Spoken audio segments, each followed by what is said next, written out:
Spend out of what we have provided for you before a day comes when there will be no trading, no friendship, no intercession. The Quran, chapter 2, verse 254.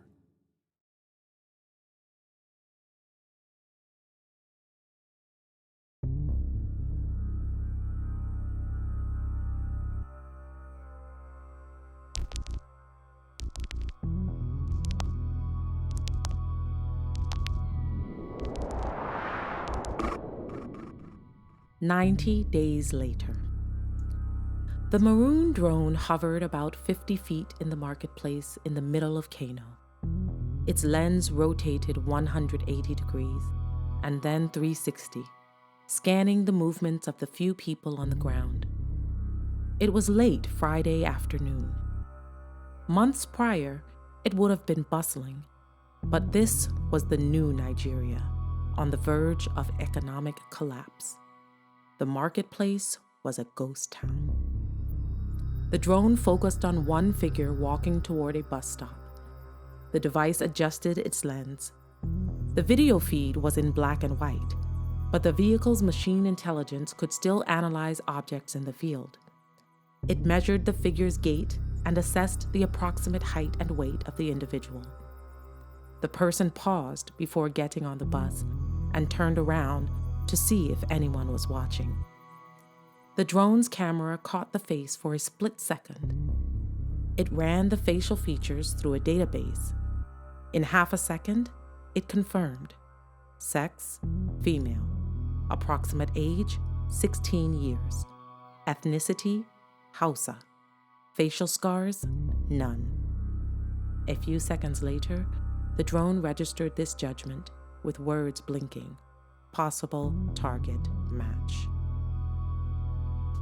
But Hidayah KURMI had no idea she was being captured by video sensors. She surveyed her circumference to make sure she wasn't followed, but she didn't look above. She got on the bus, believing she was safe. The bus drove off. The drone followed, hovering in parallel, tracking each turn. As the bus drove through Kano, Hidayah looked at how the city had changed in 3 months. It was desolate. Few people on the streets except for the beggars. They had multiplied. But the businesses with the not-so-secret Lucky Time machines, they didn't seem to have lost customers. Potential winnings, though elusive, pulled too strongly on the addicts. But for everyone else, there was no need for commerce. No one would accept the worthless naira anymore. Banks had gone out of business. The economy had disintegrated.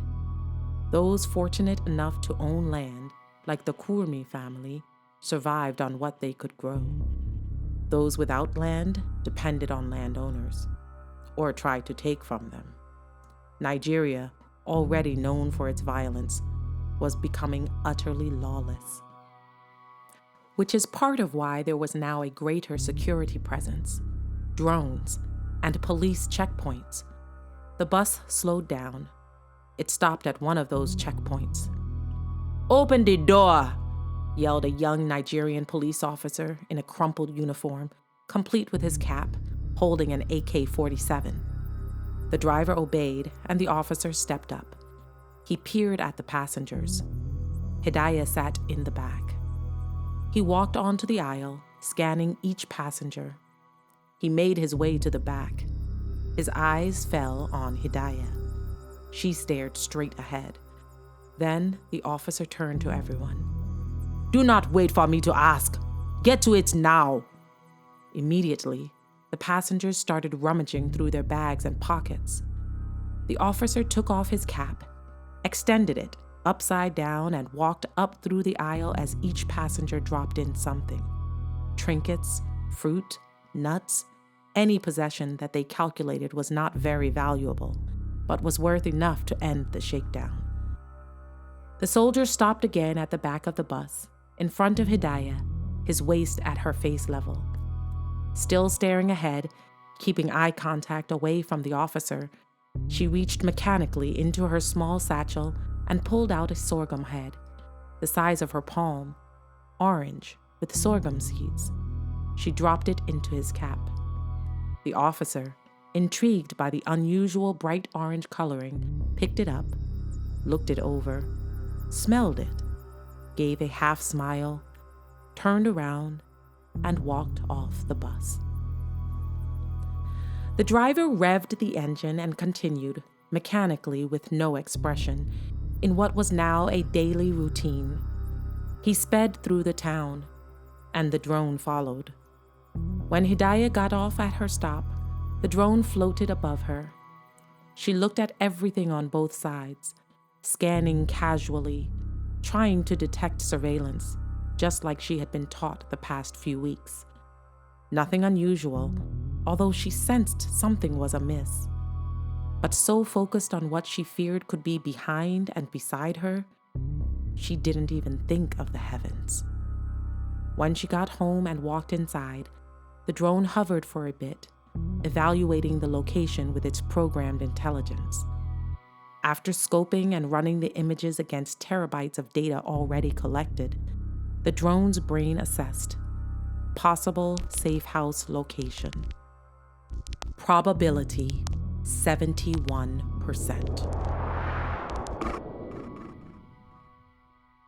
Life is no game. That's what I remembered stressing to my son Adam as his Animal Farming video game consumed him. Don't forget the virtual world is not the real world, son, I told him. I had missed his 12th birthday while being stuck in Kano, Nigeria for 3 months. In my hideaway room at the KURMI household, I had come to a realization. Maybe the virtual world could be a tool for the real world.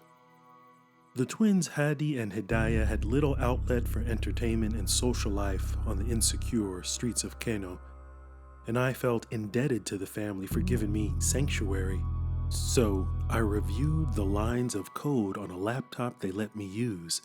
Its internet capability was disabled, but I anticipated that this small little project of mine would make their world a little more enjoyable, just as video games did for my own son. I was scrolling intently through a computer program when the door creaked open downstairs. Hidayah came into the house, following the routine we had had for the past few months. She did not acknowledge that I was there.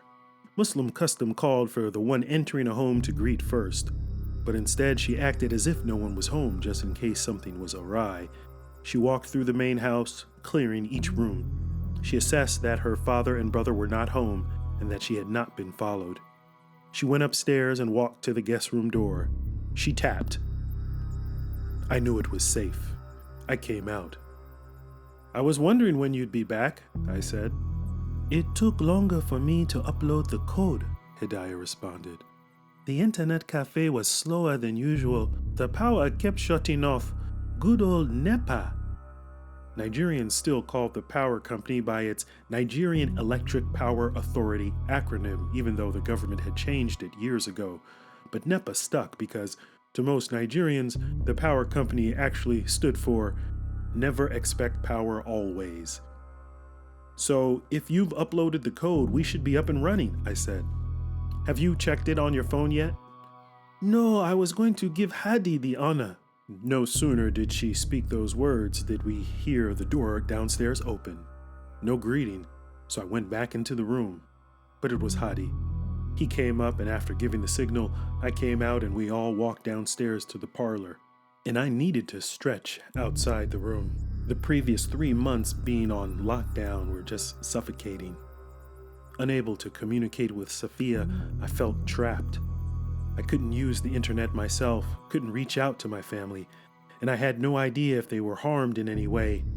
And when I asked the KURMI twins to do some open source internet research to check on them, they came up empty. Oh, the irony. It probably was a sign that my operational security had rubbed off on my family.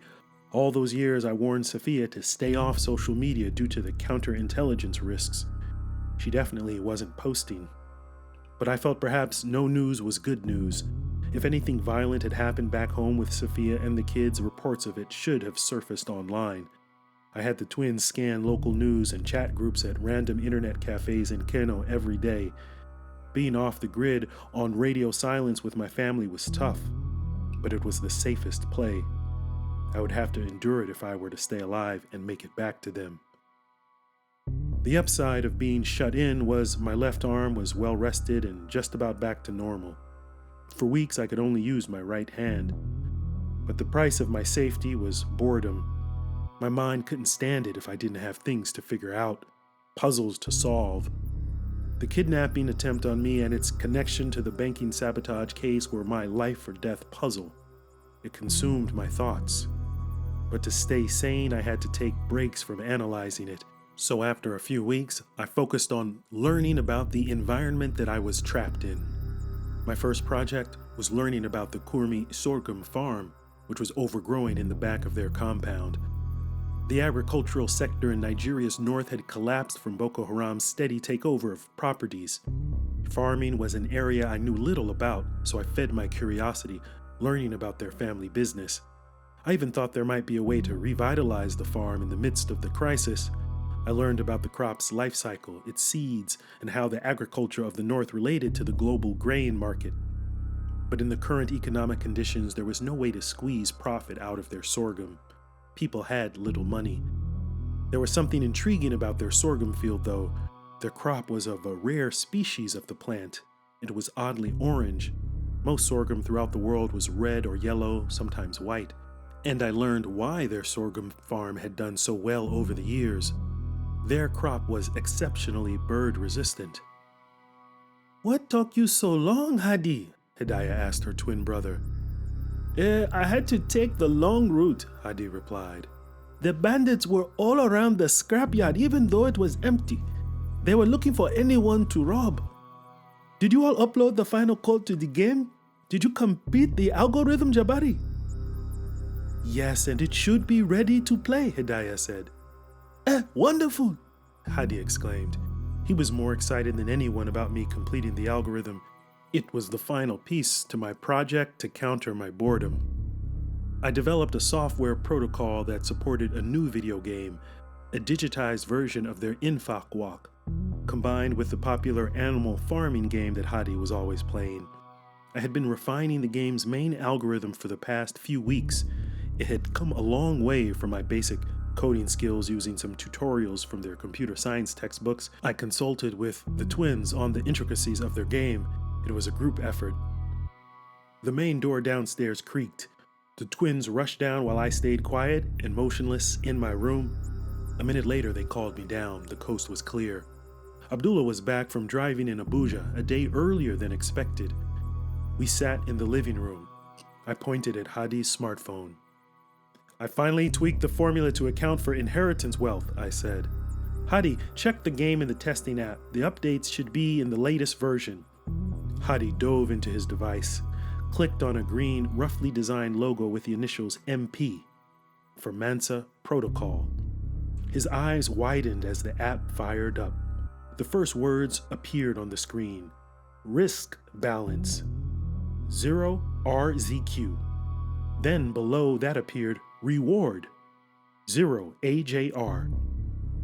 Both were grayed out. Another icon at the top of the right read begin life. Hadi pressed it and the Rizq balance number started flashing digits, calculating. The digits soon stopped at 5,263.32117 RZQ. "Wow, Alhamdulillah!" Hadi exclaimed, praising God, impressed. "Look at my provision. I have over 5,000 in Rizq. Wait, is that a lot?" Abdullah looked on curiously. Hidayah smiled. "Well, we're not sure yet," I replied. "It's going to depend on how much Rizq is required to spend on things in the game. The value of one RZQ token will be based on the market forces driven by other players." Hidayah grabbed at Hadi's phone for a closer look. "What about this, the AJR? This is for Ajrun, a reward for good deeds, right?" "Yep.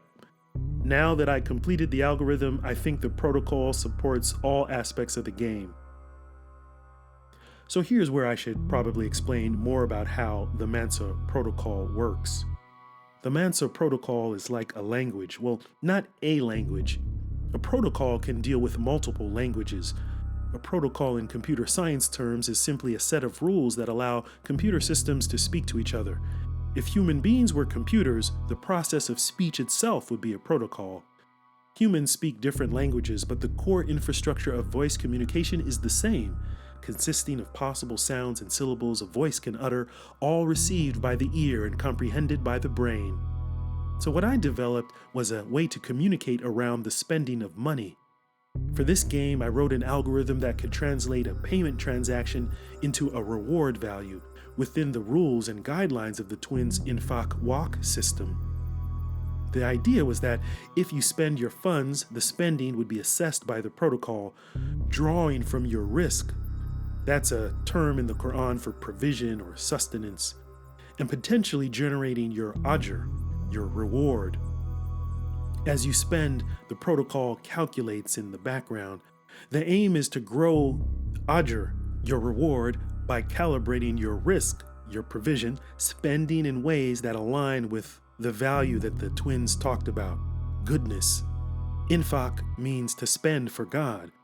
The trickiest part and why it took me weeks was developing the algorithm, the set of rules to drive the interplay between provision and reward. Now that Hidayah had uploaded the latest code for the algorithm, we were ready to do live transactions.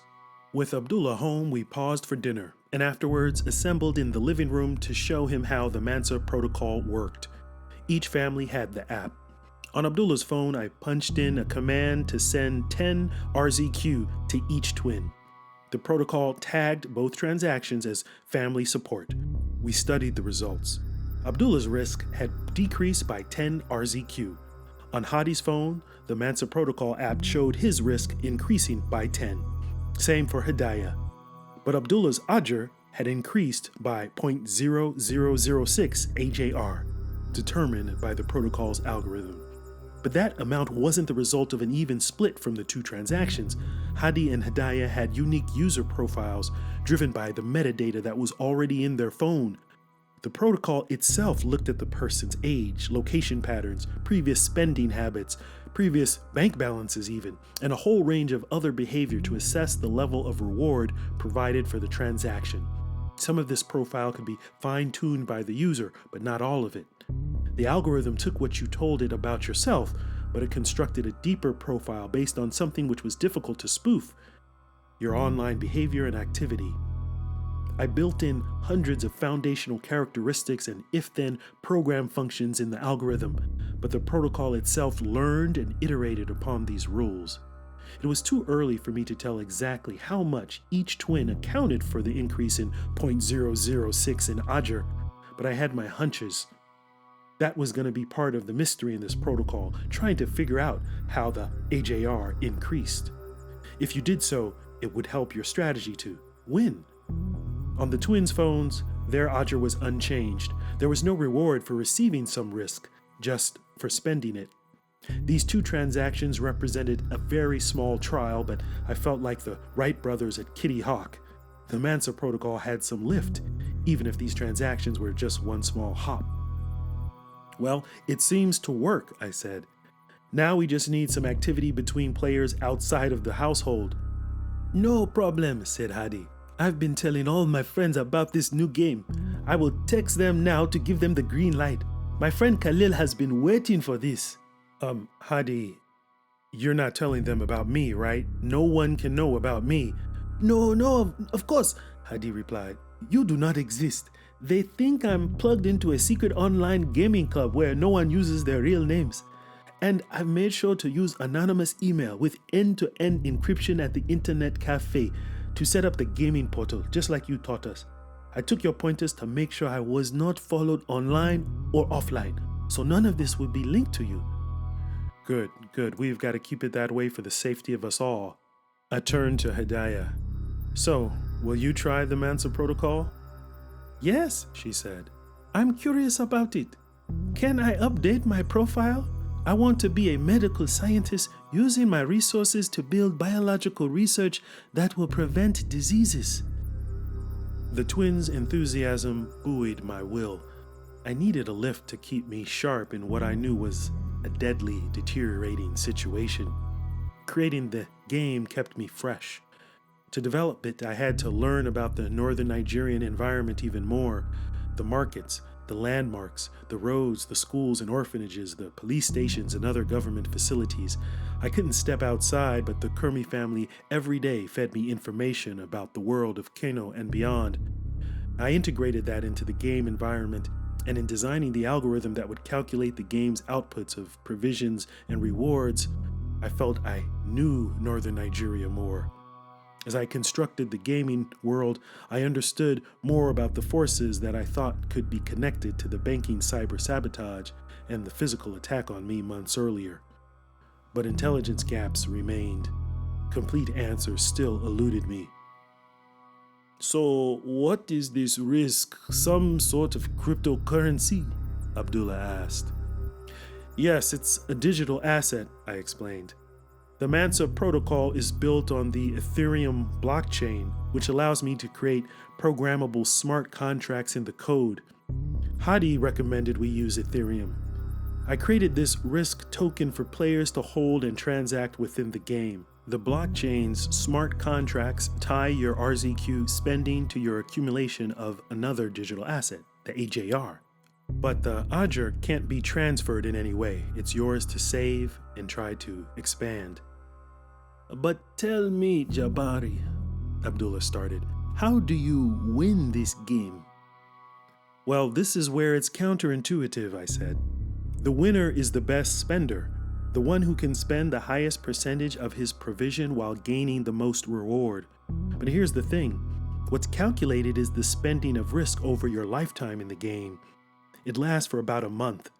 That's your maximum lifespan. But how long you will live in that time is unknowable due to a randomness function in the protocol.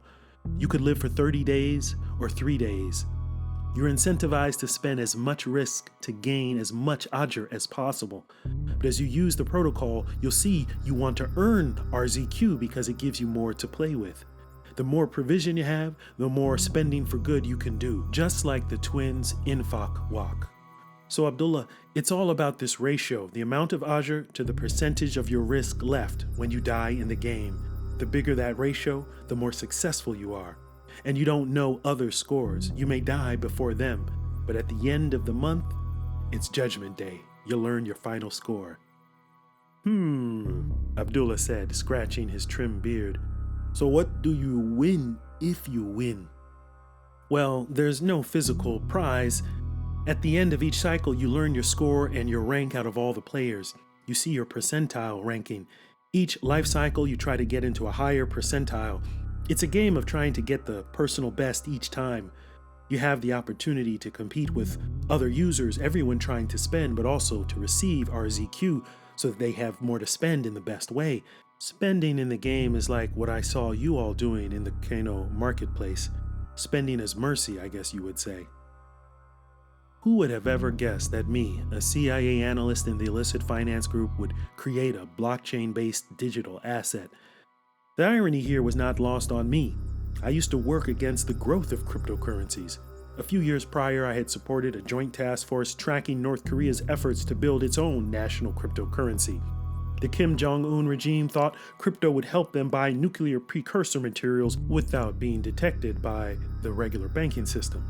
The North Koreans even got a US citizen, a blockchain software developer, to help them with their plan. The kid was naive. He thought US restrictions against travel to North Korea were only suggestions. He went to a technology conference in Pyongyang telling senior regime members that cryptocurrencies would give them an alternative payment channel that no one could block. He even set up some wallets for them to send transactions. He thought he was sticking it to the man, I guess, but he got caught and was sentenced to 5 years on a plea deal. Violating US sanctions was no joke, whether in fiat money or cryptocurrency. And here I was now dipping my hands into the crypto space directly, only because I needed to beat back my stir-crazed boredom and sharpen my mind as I hid incognito in the KURMI household. We prayed the evening prayer together, and then afterwards the twins bounced up in glee. I can't wait to start using. Hadi said, pulling out his mobile. In the next few weeks, the game became a hit. Kano youth, at least the ones who weren't addicted to the Lucky Time gambling machines, they found a new pastime. It spread virally, first through secondary schools in and around Kano State. Soon, students in other northern states learned about it from family and friends.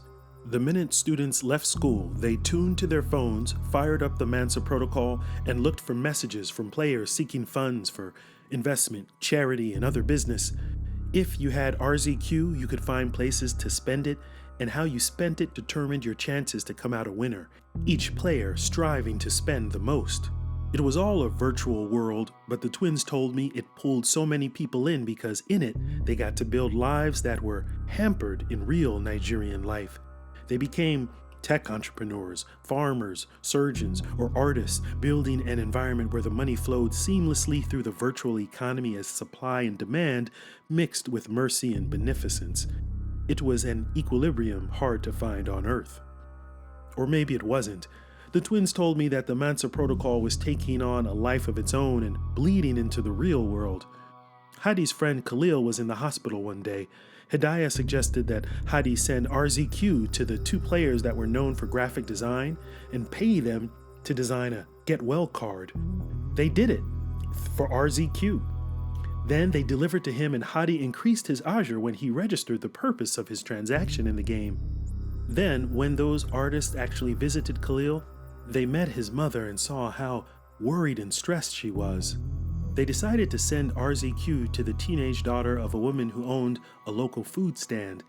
The businesswoman wouldn't accept the virtual money, but the daughter, a Mansa protocol player, accepted it and started preparing meals for Khalil's mother, even though she didn't know Khalil or his family.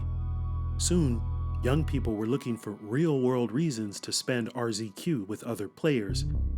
As youth started accepting RZQ for services and goods outside the game, the digital token could then be used for actual charitable giving. Kids would try to find the most neediest among them to give, without anything in return for the ajr calculated by the Mansa protocol algorithm. After only a month, the game was quite popular, but it was still somewhat underground, growing as the latest youthful craze in northern Nigeria. I never thought it would go beyond that, until one day when Abdullah came home from his driving in Abuja. "I'm so glad to be back in Kano. It is even a worse war zone out in Abuja," Abdullah said, wiping sweat from his brow and carrying a huge bag. "I stop more for the roadblocks than for the customers. And when I pick up any passengers, they have nothing of value for payment. My last person worked for Nigeria Power. He gave me this gas mask." Abdullah held up the item and then dropped it into a basket by the front door, filled with a mishmash of bartered items. Reading glasses, scarves, kufis, books, children's toys, and other trinkets. "I have not seen a real stable currency for days," Abdullah said. "No dollars, no euros. All the nairas floating around, they are not worth the paper they are printed on." Hadi, Hidayah, and I listened, sitting in the living room, fixated on Abdullah's frustration. It was true. With the compromise of the Nigerian payment system due to the financial sabotage I uncovered, the country's economy was in shambles. The naira had no value internationally or domestically. US dollars were used, but the exchange rate was astronomical. Greenbacks were hard to get. More and more people were bartering for the items and services they needed. It made for some creative bargaining between parties, but it was inefficient. Hidayah then said what I think we were all thinking. "Baba, you should use the RZQs of the Mansa protocol and see if it can work as a medium of exchange." Hadi's eyes widened with delight. "Shouldn't we have more adults download the protocol?" Hadi asked. "Twinny, don't you need to pay for the sugar to add to the Sorrow Punch mixture that we sell after school? Bartering is becoming too difficult."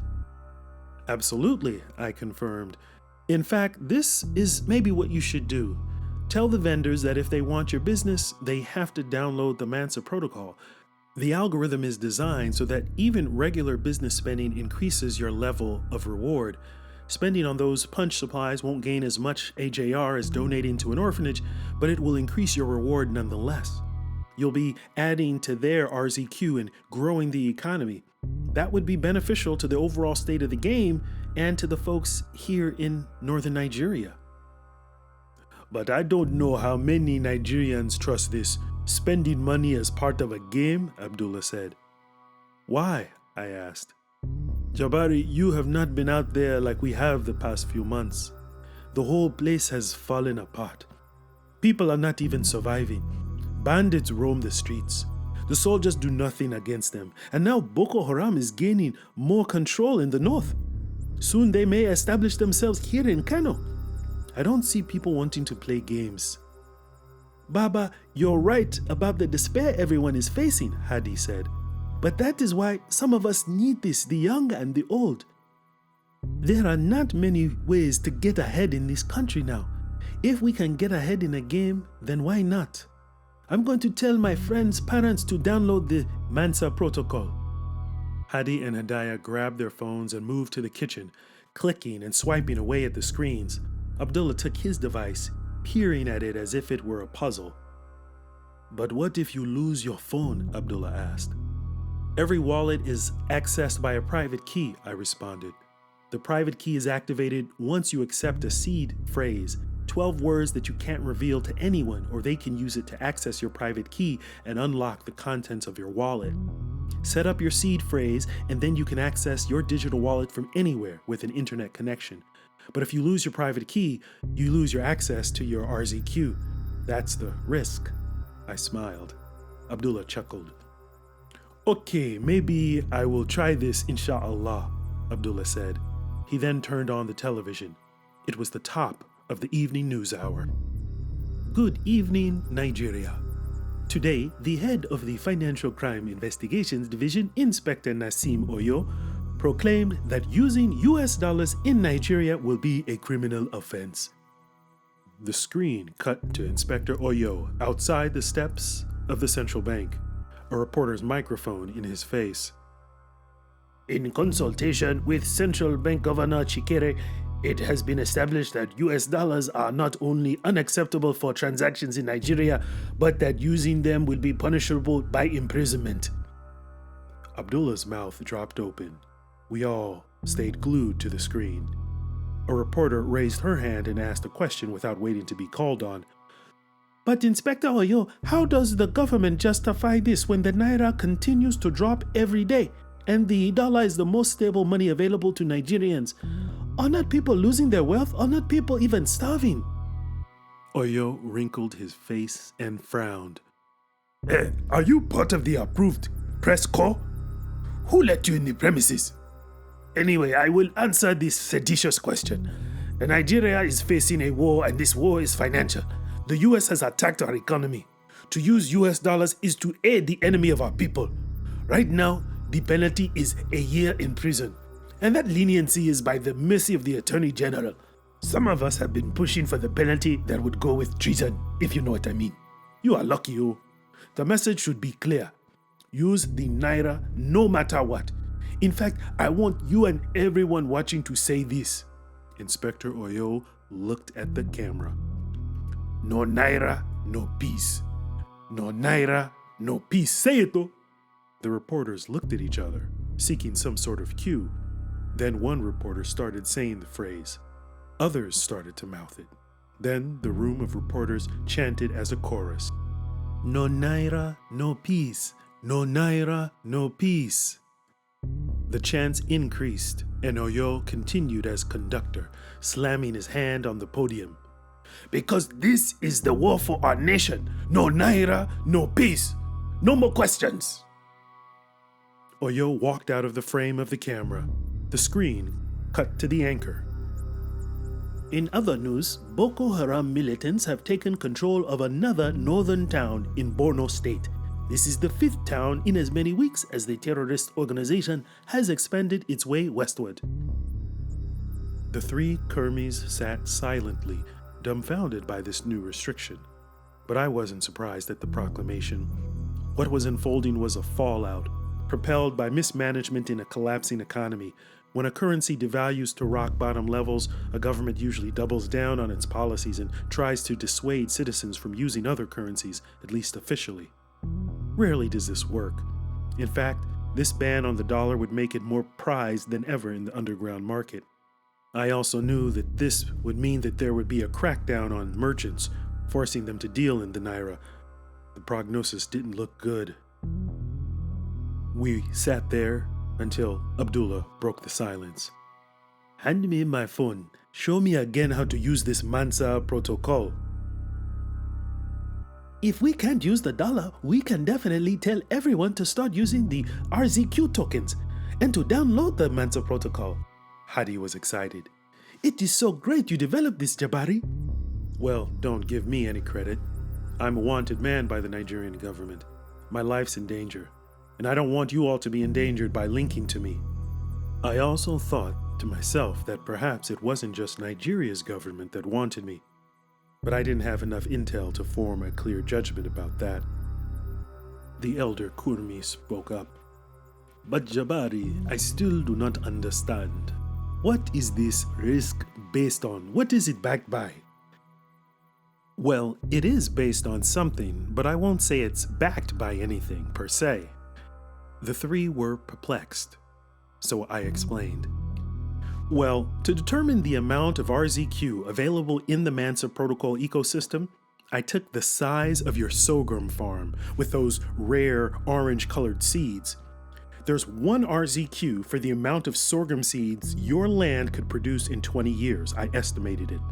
Your sorghum field has dwindled down to just 1 acre of land, and an acre typically produces 10 pounds of sorghum grain. 1 pound is about 14,000 sorghum seeds, so that's 140,000 seeds from 1 full harvest, and each seed makes 1 plant, and 1 plant produces 1,000 seed kernels.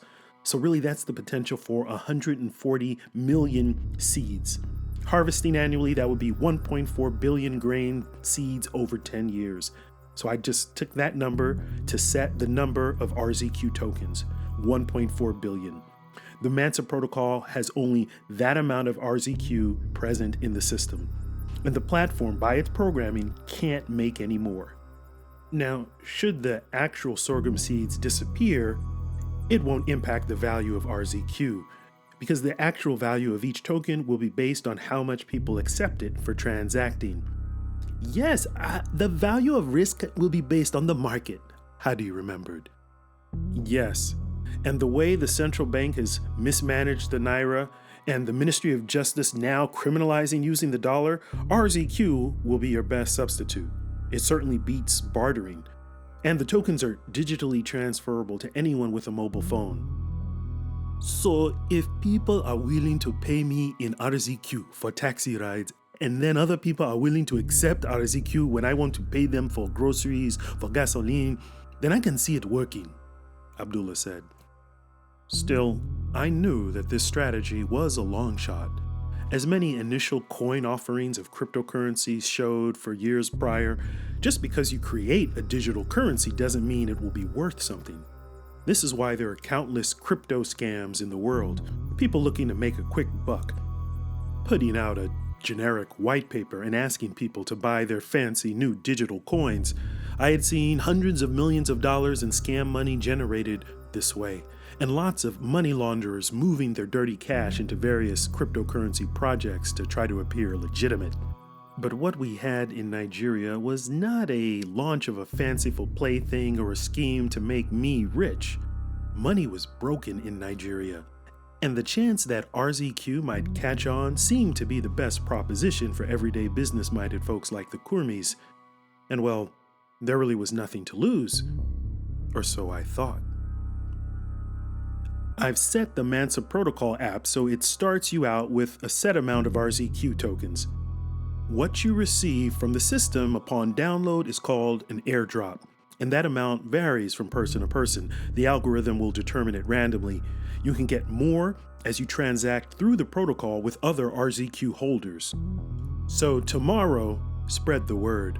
While driving the taxi, during school, after school, and selling your sorrel punch, introduce the Mansa protocol and see if, one by one, others find it suitable to use instead of the valueless naira. The KURMI family agreed to the approach. I am very concerned about where things are going in this country, Hidayah said.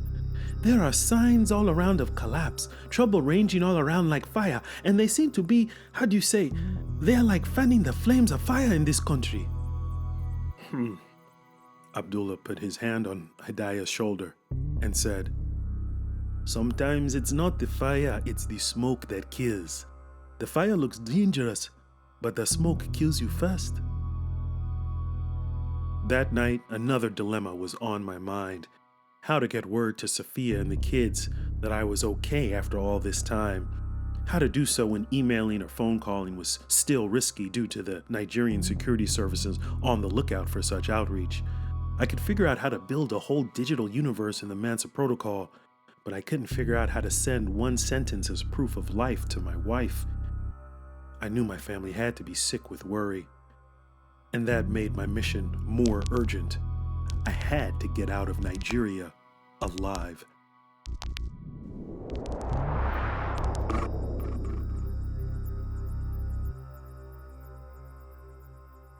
The next day, at the Financial Crimes Investigations Division building in Abuja, Inspector Oyo leaned back in his cushiony chair, pressing his satellite phone against his ear.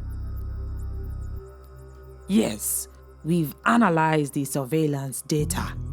We are highly confident that he is in the greater Kano area, Oyo said. He paused, listening to the response on the other end. Yes, we are going to finish the job. I have my best working on this. Yes, but we have dealt with that mishap with the unsuccessful roadside extraction. You know, rendition is a bit more dramatic in Nigeria, But we need to have these other players involved if we want plausible deniability. I can't control them all, and some of these, hiccups, they are just part of the cost of doing business in Nigeria. No, you worry yourself. I know the time is getting late. I must go. Inspector Oyo hung up the satellite phone and placed it into his drawer. There was a knock at the door. Come in, Oyo said.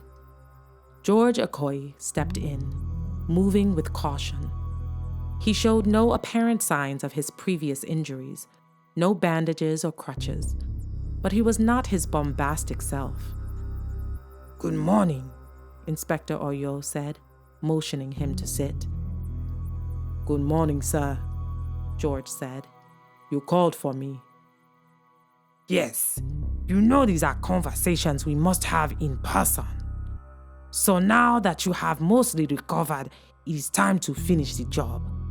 Are you ready for phase 2? Well, yes, Inspector, if that is what is necessary, George said. Of course it is necessary, Oyo retorted. This phase has 2 parts.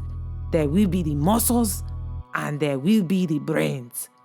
I have muscle deployed in the field, in the north. You come in where muscle cannot complete.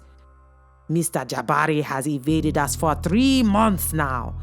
It is not muscle that has kept him hidden, but brains. I need for you to handle the brains. George nodded. He understood that he was going to have to match wits with his old college roommate. He would have to dig in hard and sharpen his wits to get up for the task.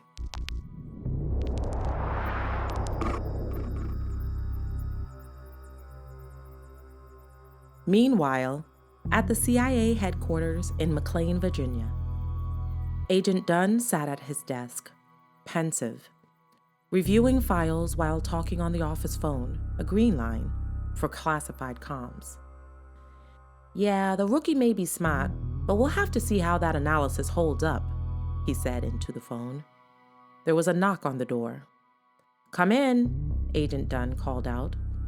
Chuck Clifton, Jabbari's old partner at the illicit finance group, appeared. He entered and sat at the open chair in front of the desk. You wanted to see me? Chuck said. Yes. Thank you, Mr. Clifton, for coming down again, said Agent Dunn. I know we've talked many times over the past year, but there have been some recent developments with the Lincoln case, and I thought I'd have another talk." "Recent developments?" said Chuck curiously. The agent continued. "Well, Mr. Clifton, as you understand, in a counterintelligence investigation, many of the specifics are close hold. Let's just say we've been reviewing everything Lincoln did the past few years, especially relating to his technical abilities, to see what potential damage he might have done that we haven't figured out yet. You worked with him closer than anybody. I just need to go over a few things." Chuck shifted uncomfortably and said, "Well, I'm not sure what else I can say. I mean, it's been a long time and I told you everything that I could think of." Agent Dunn brushed aside Chuck's aversion. He continued, as if on script. "So, Mr. Clifton, have you had any communication with Jabbari Lincoln since he was placed on administrative leave from the agency?" "No, not at all," Chuck said. "He was your partner working with you side by side for 10 years, right?" Dunn said. "You mean he never contacted you?" "Well, I mean, yes, he sent me text a few times, but I never responded," Chuck explained. "Well, why not? When you spoke with us a year ago, Mr. Clifton, you said, and I quote," Agent Dunn looked down at a paper in his folder, "Jabbari Lincoln is not only the best illicit finance analyst I've worked with, he's a puzzle master. You said, and I quote again, he could piece together any set of clues, no matter how small. I'd trust him with my life. He's no mole." Dunn put the paper down and looked at Chuck squarely. "But from what it sounds like, you went on radio silence as soon as he was escorted out of headquarters. Why so, if you trusted him so much?" "Well, it was just sort of protocol," Chuck answered. "I mean, while there were questions about everything, while he was suspended and all, he was kind of persona non grata around the vault, and Chuck rambled a bit, but Agent Dunn didn't betray his thoughts about Chuck's response. He kept pursuing his line of questioning. "Before that, you all were pretty close," Agent Dunn said. "If I remember correctly, you said that he once gave you a Quran, right?" Yeah," Chuck said. "It was his clever way of teasing me for getting the final question wrong during our staff retreat Jeopardy game. This religious book has 114 chapters. I said, 'What is the Book of Mormon?' He didn't let me live it down. Neither did one of our Mormon co-workers. But then the whole team got into it. I got a copy of the Holy Quran, a Catholic Bible, a King James Bible, the Torah, the Bhagavad Gita, and the autobiography of a yogi. But hey, I'm a good sport. Chuck, in our previous conversations, it was all about Jabbari's connections to Montel Sharif and the Uyghur Freedom Foundation," Agent Dunn said. "What we didn't talk much about was the last case you all worked on together. What was it? A cyber theft for a bank in Singapore?" Yes. The Lionhead Bank cyber attacks," Chuck said. "Right. Wasn't that where some hackers made off with over $200 million from accounts with Singaporean tech companies that were involved in joint ventures with Silicon Valley firms? Was that North Korea's Lazarus Group that was behind it?" "Well, yes, that's been the judgment of our current analytic line in the illicit finance group." "So it hasn't been definitively attributed to North Korea?" "What's the confidence level of your assessment, of the IFG's assessment?" "We have a level of medium confidence in that attribution to the Lazarus Group," Chuck said. "And what was Jabbari's analysis when you were working on this case?" Dunn asked. "Well, Jabbari was unsure about it," Chuck responded. "He argued that it didn't seem like North Korea because the hack didn't have any of the technical signatures associated with the Lazarus Group's malware. He had this theory that it was circumstantially made to look like North Korea, but that some other actor was behind it. But that theory is mostly a hunch." "And you didn't trust his hunch, even though you thought he was a great analyst?" "Well, with all due respect, analysts have hunches all the time and they don't always pan out. Remember Saddam Hussein's weapons of mass destruction? In time, we found nothing to support Jabbari's hunch. We settled on North Korea. Jabbari can be a bit stubborn, but I think he would have come to see that if he had continued to work the issue. Listening, Agent Dunn expressed nothing, but wrote in his notebook. He then looked up at Chuck. "Would you like some snacks?" Dunn pointed to a bowl of gummy bear packets and other sweet snacks. No thanks. I don't do gelatin anymore," Chuck replied. "Oh, okay. Any contact with Jabbari's family this whole time? With Safiya?" "No, I haven't," Chuck answered. Dunn paused a beat, registering the response. "And did you hear about him taking a consulting gig in Nigeria?" Dunn asked. Yes, I heard about that. Through the hall files. I was surprised he got approval for that outside activity. I guess they had mercy on him. I mean, given he couldn't work in the intel community anymore." Chuck perked up and leaned forward. "Any idea how that job is going?" "Sorry, Mr. Clifton. That information relates to our CI investigation and is close hold. I'm sure you understand." Dunn looked at his watch. "Well, I've got another appointment. Thank you for coming by to chat." Chuck bit his lip, as if he wanted the conversation to continue, but he took the cue and walked back to his vault.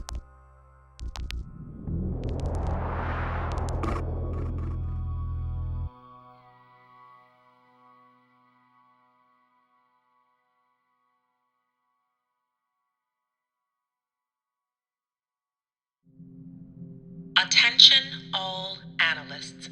This is your Deputy Chief of Operations with an emergency message. There are significant concerns that this channel might be compromised. We are going to halt transmission for now. The rest of the information is too valuable and must not be intercepted. Protect this story at all costs. After checking our cybersecurity posture, we will follow up with a new file. Look for it in 7 days. In the meantime, remember everything you've learned from these transmissions so far, and keep your intelligence skills sharp. There is not much time left. We must complete your training within the next 4 weeks. This is your Deputy Chief of Operations, signing off.